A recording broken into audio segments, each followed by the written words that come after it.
کاوش مدیا. Hillary, I just want to ask you to expand a little bit more on the point you were making earlier about just how complicated the situation is when it comes to the sanctions, especially the ones imposed by the Trump administration. I mean, these were put in place essentially to make it impossible for a new administration to re-enter the deal, were they not? Yes, they were. And certainly, the special envoy and his deputy know this very, very well.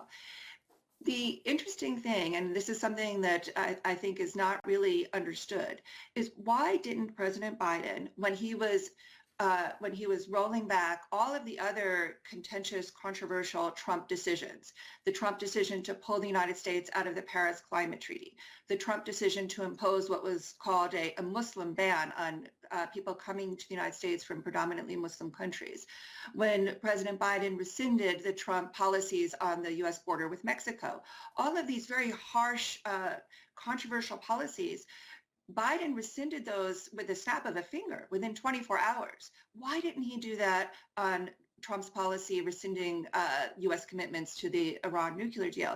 This is a very important question, and I think it's because within the Biden administration, there is a real split. There are people within the Biden administration, not just Congress, who do not really want to go back to the JCPOA, to the Iran nuclear deal as it was agreed in 2015.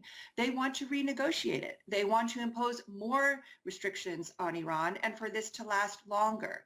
The people within the Biden administration are not so much against sanctions. They're just against the way that the Trump administration did it.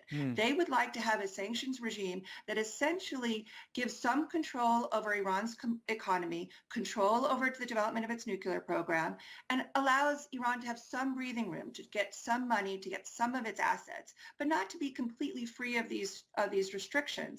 So the complication is not so much a legal or bureaucratic problem within the United States. It's a problem of political will. آنچه در مورد ما میگویند